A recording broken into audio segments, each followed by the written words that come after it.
Margarita Zlatkova, bonjour. Bonjour Jérôme. Tu es directrice activation média et programmatique chez Weborama. On est là pour échanger un petit peu sur la publicité digitale. On peut dire qu'on vit un véritable Big Bang avec la fin du cookie-less et l'arrivée de la Privacy Sandbox. Oui, on peut dire ça. Ça a déjà démarré avec l'arrivée du RGPD, parce qu'on a vu la baisse des cookies tiers qui a commencé à s'accentuer très très rapidement à partir de 2019-2020. Et effectivement, l'annonce de Google a un petit peu précipité les choses. Euh, dans tous les cas, même si Google demain décidait par le plus grand des hasards de ne plus supprimer les cookies tiers, dans tous les cas, on serait déjà dans le monde cookieless. Parce qu'aujourd'hui, on a en fonction des éditeurs, mais on a entre 45 et 55% des inventaires disponibles sur le marché qui sont déjà cookieless pour une raison Ouais, ou une autre. faute de consentement notamment ou par des blocages Exactement. technologiques. Alors Tout à Weborama, fait. comment vous appréhendez ce monde d'après, aussi bien sur le volet activation que sur le volet mesure? Alors sur le volet activation, en fait, on a commencé nous très rapidement et très en amont à travailler sur des solutions cookieless, notamment notre solution de ciblage contextuel sémantique, qui elle est très très performante justement dans ce monde et a le gros avantage de nous donner accès à 100% des inventaires, puisqu'il est cookieless et ID-less et ne repose sur effectivement aucun identifiant ou aucune donnée personnelle. Et sur la mesure, en fait, on travaille sur l'adaptation de nos outils actuels, notamment notre ad server qui fait aussi également de la mesure, qui est en train d'être adapté pour notamment l'usage de la Privacy Sandbox, l'usage d'outils type identifiant unique qui vont servir aussi à la mesure. Et nous avons en fait euh, amélioré certains outils dont on disposait, notamment les data clean rooms, qui pour nous dans le futur seront des dépositoires de données pour faire de la mesure.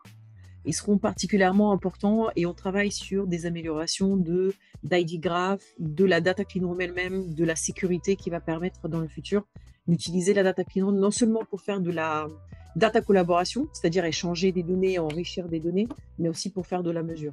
Alors parlons justement de cette data clean room, hein. C'est une technologie qui va permettre de faire un ciblage individuel et pas seulement un ciblage collectif et notamment de pouvoir continuer à faire une mesure individuelle, pardon? Ça dépendra beaucoup de nos clients et des données dont ils vont disposer, mais effectivement, oui, l'idée d'avoir un ID Graph très très performant, c'est également aussi de donner la possibilité à nos clients de pouvoir faire de la mesure individualisée, d'avoir à l'intérieur la possibilité de combiner des ID CRM, des ID unifiés, des first party cookies, des éventuellement third party cookies ou ce qu'il en reste, des données personnelles, en fait, toute typologie de données, de manière à pouvoir travailler sur de la mesure individuelle ou agrégée en fonction des besoins de nos clients. D'accord, donc il couvrait ouais, aussi bien les problématiques branding que les problématiques de perf. Est-ce que Tout c'est à aussi une fait. mesure qui peut se faire en temps réel et donc du coup pouvoir optimiser les campagnes au fil de l'eau et pas les faire a posteriori? Tout à fait. On a de plus en plus de discussions effectivement avec des clients qui se tournent vers des solutions qu'avant on appelait lourdes et difficiles à utiliser pour le temps réel, notamment le MMM. Et justement, les data clean rooms maintenant et l'adaptation qu'on est en train de faire et toutes ces évolutions-là vont permettre de les transformer plutôt en outils de mesure qui peut se faire, qui peut permettre un pilotage en quasi temps réel ou en tout cas sur des durées courtes de type mensuel, par exemple, de manière à pouvoir orienter ses investissements publicitaires sur les bons canaux. Mais cela suppose effectivement que l'annonceur au préalable dispose effectivement de bonnes données qu'il doit pouvoir déverser dedans et de pouvoir aussi travailler effectivement sur ces deux niveaux et agréger et individualiser et accepter que tout ne sera plus qu'individualisé, mais qu'on aura aussi une partie qui va de toute façon être agrégée, notamment tout ce qui proviendra de la Privacy Sandbox, tout ce qui proviendra aussi d'autres API de mesure comme celle de Safari ou d'Apple, qui sont aussi des mesures agrégées. On va avoir, je pense, deux niveaux de mesure. Au-delà de la mesure, il y a aussi la question de l'attribution, notamment la capacité à reconstituer des parcours multitouch. On va aussi être capable de le faire sans les cookies?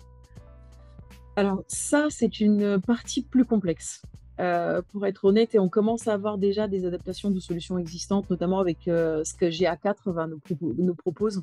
déjà de Google manière Analytics, intelligente. hein. Tout à fait, Google Analytics, pour pouvoir réconcilier. Alors, le multitouch sera plus complexe et effectivement, il va falloir passer par ce type d'analyse, qui sont les analyses probablement beaucoup plus complexes de marketing mix modeling ou des analyses de ce type-là économétriques pour pouvoir aller aussi loin que ce qu'on pouvait faire avec l'outil tiers. En Pour en l'instant, les solutions sont un peu moins évidentes sur Sont cette pas encore arrivés à maturité. tout à En fait, tout en tout tout à cas, fait. on peut dire que, voilà, il y a des alternatives, aux cookies, tiers, mais il faudra multiplier les technologies pour retrouver à petit peu près les données qu'on avait avant. Tout à fait. Tout à fait. Il faut s'y faire aussi à l'idée que le parcours d'utilisateur unifié, tel qu'on le connaît aujourd'hui, n'existera plus et qu'on sera obligé probablement de réconcilier différentes typologies de données, différentes typologies d'outils et de technologies pour pouvoir justement avoir cette vision plutôt globale. Très bien, en tout cas des informations, des pistes technologiques que vous pourrez retrouver dans le guide de la publicité digitale, hein, publié par l'Alliance Digitale et auquel Margarita, vous savez, tu as, contribué ces dernières semaines. Merci beaucoup en tout cas pour cet échange. Merci beaucoup, Jérôme.